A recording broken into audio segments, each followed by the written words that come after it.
श्री भागवत मंच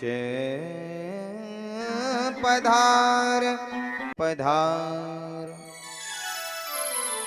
राधे राधे गोविंद गोविंद राधे राधे राधे गोविंद राधे राधे। भाव से मीठी ताली की सेवा देकर गाएं। राधे राधे गोविंद गोपाल राधे राधे राधे गोविंद गोपाल राधे। वृंदावन में राधे राधे राधे राधे गोविंद गोपाल राधे राधे गोविंद गोपाल राधे राधे राधे गोविंद गोपाल राधे राधे राधे गोविंद गोपाल राधे राधे राधे गोविंद गोपाल राधे। जय जय।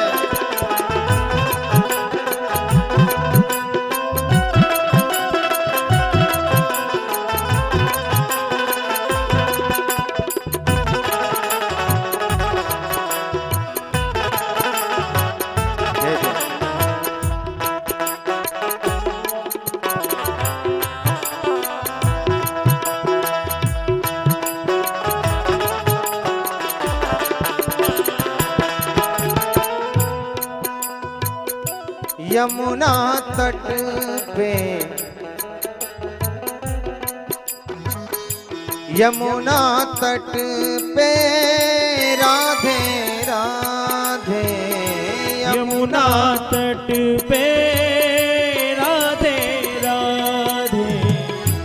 यमुना तट पे राधे राधे।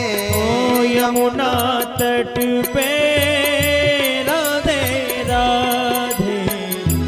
कुंज गलिन में जय श्री राधे कुंज गलिन में जय श्री राधे राधे राधे गोविंद गोपाल राधे राधे राधे गोविंद गोपाल राधे राधे राधे गोविंद गोपाल राधे राधे राधे गोविंद गोपाल राधे। बोलिए भक्त वत्सल भगवान की, राधा माधव सरकार की, अयोध्या लला सरकार की, कृष्ण कन्हैया लाल की, भक्त वत्सल भगवान की, चारों भैया की जय हो। जय जय श्री राधे। परम मंगलमय परम पावन वांग्मय विग्रह स्वरूप श्रीमद् भागवत महापुराण अंतर्गत आप समस्त भावुक भक्तगण, माताएं, बहनें, नगरवासी, क्षेत्रवासी भगवान की बड़ी सुंदर पावन कथा का रसास्वादन आप सब कर रहे हैं। और आज द्वितीय दिवस के इस पावन सत्र में भगवत कथा यात्रा की इस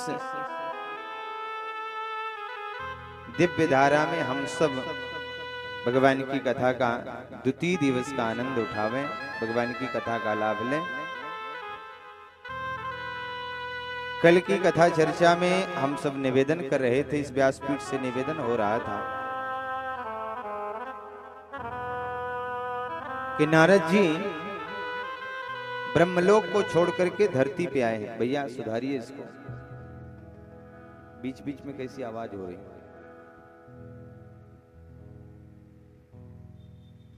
नारद जी धरती पे आए हैं सत्संग की इच्छा लेकर के, शांति की इच्छा लेकर के, और स्वर्ग से आकर के नारद बाबा जगह जगह जाते हैं। संतों के यहाँ गए, बड़े बड़े मठों में गए, आश्रमों में गए, बड़ी बड़ी पुरियों में गए, और फिर विचार किया कि कहीं शांति नहीं मिली तो चलना चाहिए हमको गृहस्थों के यहाँ। लेकिन जब गृहस्थों के यहाँ गए तो वहां कुछ और ही देखने को मिला। गृहस्थों के यहाँ भी एक अजीब स्थिति है। देख करके बड़ा आश्चर्य हुआ है नारद बाबा को। तरुणी प्रभुता गए हैं, श्याल को बुद्धिदायक, कन्या विक्रयणो लोभात्, दंपतीनां च कलकनम। गृहस्थों के यहाँ देखा कि लोग अपने बेटा बेटी का विक्रय करते हैं, खरीदारी करते हैं, बेचते हैं, खरीदते हैं। बेटा विवाह के लायक हुआ, गांव में जो शादी लगाने वाले होते हैं वो आते हैं, क्या नाम है उनका, अगुआ। अगुआ आते हैं तो पूछते हैं, क्यों भैया बेटे की शादी करोगे? हाँ जी करना तो है। तो कितना दहेज चाहिए? ये नाम तो दहेज है, लेकिन सही सही दाम आपने कितना लगाया है बेटे का वो बता दो जरा ईमानदारी से। आपने बेटे का दाम कितना लगाया? सामने वाले ने कह दिया, सुनो अगर 10 लाख रुपया एक 4 चक्का मिल जाए तो हम शादी कर लेंगे। तो 4 चक्का एक अंदाजे से 10 लाख का, और 10 लाख नगद, मतलब इस पूरे 6 फीट के शरीर का दाम अब 20 लाख रुपया लग गया है। जैसे लोग जानवरों की खरीदारी करते हैं, क्यों भैया ये आप अपना बैल बेचोगे तो कितने का बेचोगे? वैसे आजकल बेटा बेटी के खरीदारी होने लगे। कन्या विक्रयणो लोभात्, कोई अपनी बिटिया बेच रहा है तो कोई अपना बेटा बेच रहा है। और लोग इस सौदे के हिसाब से दोनों का संबंध बनाते हैं। कहते हैं शादी करने जा रहे हैं। जरा विचार करना, ये शादी का शब्द ये हम लोगों की चलन में आया है, हम लोगों के प्रचलन में आया है। इसके पहले तो केवल विवाह होते थे। अब विवाह, अगर विवाह का शब्द बिगड़ा तो बियाह हो गया। गांव की भाषा में कहते हैं बियाह में जा रहे हैं।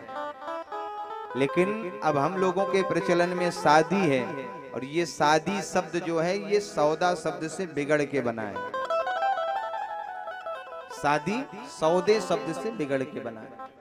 सौदा पटा तो विवाह हो गया, सौदा नहीं पटा तो विवाह नहीं हुआ। आजकल विवाह नहीं सौदे होते हैं। देखो विवाह में हम जहां विवाह करने को जाते हैं तो सबसे पहले हम लड़के के पिता से मिलते हैं। लड़के के पिता को क्या कहा जाता है? बोले समधी। समधी का अर्थ होता है सम माने बराबर, धी माने बुद्धिमान, बलवान, धनवान, हर प्रकार से वो बराबर हो। जो हर प्रकार से बराबर हो वही हमारा समधी है, और उसी को हम संबंधी बना सकते हैं। लेकिन आजकल बड़ी समस्या है कि हम अपनी बिटिया के लिए वर तो ऐसा ढूंढते हैं जो खूब बढ़िया हो, सरकारी नौकरी वाला हो, कमाने वाला हो, पढ़ा लिखा हो। लेकिन अगर उनसे पूछा जाए कि बिटिया क्या करती है, बोले कक्षा 8 तक पढ़ाई करके चूल्हा चौका करती है। तो देखो विवाह शादी हमेशा बराबर में करना चाहिए, न तो बहुत ऊंचे जाना चाहिए न तो नीचे जाना चाहिए। इसीलिए संबंध के विषय में बताया कि समधी, बराबर जाओ। और जब बराबर जाओगे तो काम बनेगा। बेमेल शादियां होगी, बेमेल विवाह होंगे तो बाद में बिगड़ने की स्थिति ज्यादा बन जाती है। इसलिए विवाह शादी हमेशा मेल में होवे तो ज्यादा अच्छा है। इसलिए कहा समधी। तो कन्या विक्रयणो लोभात्, दंपतीनां च कलकनम। ये स्थिति है कि बेटा बेटी को लोग बेच रहे हैं और किसी प्रकार से सौदे के हिसाब से संबंध बनते हैं, फिर भी एक समस्या है कि दंपति पति पत्नी में फिर भी कलह मचा हुआ है। उनके संबंध मधुर नहीं है, उनमें आपस में विवाद बना ही रहता है, झगड़ा बना ही रहता है, उनमें क्लेश बना हुआ है। स्थिति ऐसी हो गई है कि चाहे सुबह का भोजन हो चाहे शाम का भोजन है, बिना कलह के बिना झगड़ा के भोजन नहीं हो पाता। क्योंकि जब बेमेल शादी होती है तो स्त्री कुछ और चाहती है, पति उसकी इच्छाओं को पूर्ण नहीं कर पाता, तो दोनों में आपस में विवाद, आपस में झगड़े होने लगते हैं, कलह मच जाता है। और तरुणी प्रभुता गे श्याल को बुद्धिदायक। घर में एक कलह का कारण और होता है। यहाँ माताएं बैठी हैं, मुझे लगता है कि माताओं को हो सकता है बुरा लगे, मैं क्षमा भी चाहूंगा, लेकिन जिस परिवार में जिस घर में ससुराल वालों की ज्यादा चलनी शुरू हो जाती है, उस घर में कलह ज्यादा मच जाता है। हो सकता है ये आपको कड़वा लगे, लेकिन यही सत्य है। एक कहावत है कि यदि आपको मकान को कमजोर करना है, मकान बनाते समय मकान को कमजोर करना है, तो मकान में अलमारियां बहुत निकाल दो, जगह जगह अलमारी ही अलमारी बनाओ, मकान अपने आप कमजोर हो जाएगा। क्योंकि दीवार में से अलमारी निकलेगी तो दीवार कमजोर तो मकान कमजोर। दीवार को कमजोर करना है तो अलमारी बहुत निकाल दो, और पूरे मकान को कमजोर करना है तो अपने घर में अपने ससुराल से साले साहब का या ससुराल वालों का चलावा कर दो, पूरा मकान अपने आप कमजोर हो जाए। इसका प्रमाण महाराज महाभारत में आता है। बोलो राधे राधे। धृतराष्ट्र महाराज के साले थे कौन? शकुनी, और 100 पुत्रों में से एक पुत्र नहीं बचा। महाभारत जैसा विशाल युद्ध हो गया, कोई नहीं बचा। तो घर में यदि साले साहब का चलावा हो जाए तो पूरा घर ही कमजोर हो जाए, और ससुराल वाले अगर अपना पक्ष रखने लग जाएं, आपके घर के फैसले को अगर आपके घर वाले न सुलझा करके ससुराल वाले सुलझाने लग जाएं, आपके किसी बड़े फैसले को अगर आपके घर वाले न समझें और ससुराल से उस फैसले का निर्णय किया जाए, तो निश्चित है घर में ये गड़बड़ी होना है। इसलिए घर बिगाड़े आरो, दीवाल बिगाड़े आरो, घर बिगाड़े सारो। कहावत है, अगर दीवाल कमजोर होती है तो अलमारी के चक्कर में, और पूरा घर कमजोर होवे तो साले साहब का चलावा घर में हो जाए तो गड़बड़ी आ जाए। नारद जी को वहां भी शांति नहीं मिले। नारद जी बड़े विचार में पड़ गए और दुखी होकर के विचार किया कि यहाँ भी नहीं चलना, चलो जहां पर अभी अभी भगवान ने अपने अवतार को संपन्न किया है, जहां भगवान अपनी लीलाओं को संवरण करके अभी अभी तो गए हैं अपने लोक को, ऐसे वृंदावन धाम चलते हैं, हो सकता है वहां हमको शांति मिल जाए। और ऐसी इच्छा को लेकर के नारद बाबा वृंदावन में गए। यमुना जी के किनारे से नारद बाबा चले ही जा रहे थे कि रास्ते में उन्होंने देखा कि यमुना जी के किनारे ही एक स्त्री जो जोर जोर से रो रही है, और उसके सामने 2 पुरुष, वृद्ध पुरुष अचेत अवस्था में पड़े हैं। वृद्ध हैं, अचेत हैं, और उस स्त्री के चारों ओर ढेर सारी स्त्रियां उसे पंखा झल रही हैं, उसे चुप करा रही, शांत करा रही।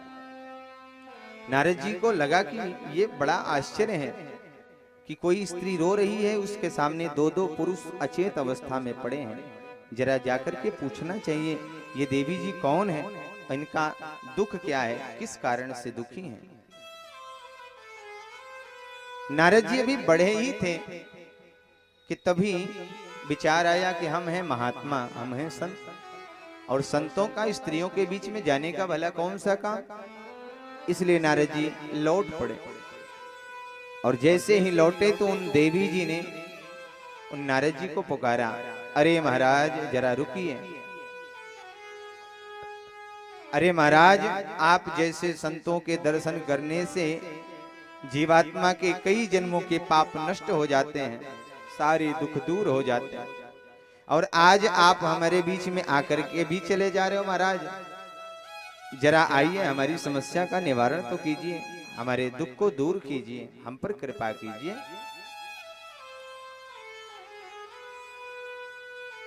तब नारद बाबा उन देवी जी के पास चले गए और जाकर के नारद जी उस आश्चर्यजनक दृश्य को देखने लगे। प्रश्न कर लिया, बोली देवी जी का भीमऊ, ये दोनों कौन है जो अचेत पड़े हैं? काशी तुम, हे देवी जी आप कौन हो? और काई माँ, ये सारी स्त्रियां कौन है? जरा इनका भी परिचय कराओ।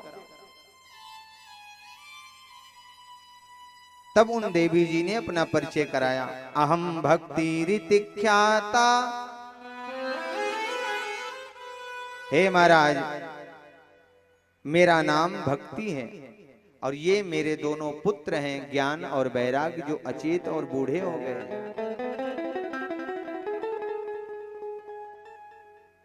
दक्षिण भारत में मेरा जन्म हुआ, कर्नाटक आदि में पली बढ़ी, कि भगवान के सभी जन्म ये भारत की भूमि में हुए। भगवान ने कहा, नारद जी ने कहा, माता जी आप बिल्कुल चिंता न करो। वृथा खेद से बाले,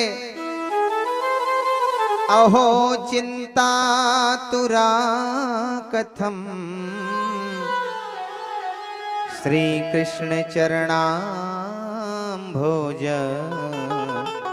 स्मर दुखम गमिष्यति,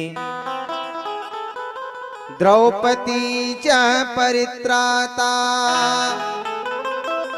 येन कौरव कस्मलात्, पालिता गोप सुंदर्यः, स कृष्णः क्वापि नो गतः। हे भक्ति महारानी, आप व्यर्थ में चिंता करती हो। वृथा खेद से बाले, अहो चिंता तुरा, आप क्यों व्यर्थ में चिंता करती हो? अरे आप तो केवल भगवान उन श्री कृष्ण के चरणों का स्मरण करें, उनका ध्यान करें, उनका चिंतन करें। स्मर दुखम गमिष्यति, बड़े विश्वास के साथ नारद जी कहते हैं, आप केवल उन भगवान के चरण का स्मरण करें, आपके सारे दुख निश्चित ही दूर हो जाएंगे, चिंता न करें। माता जी विचार करो, जिनके एक बार पुकारने पर मात्र पर, उन द्रौपदी की पुकार पर जो द्वारिका से दौड़े दौड़े चले आए, सबके वृंदावन की कण कण में है, अणु अणु में है वो प्रभु। आप चिंता न करें, आपके दुख जरूर दूर होंगे। और नारद बाबा ऐसा समझा करके नारद बाबा ने कहा, देवी जी आप चिंता न करो, इस भारत भूमि के जन जन के हृदय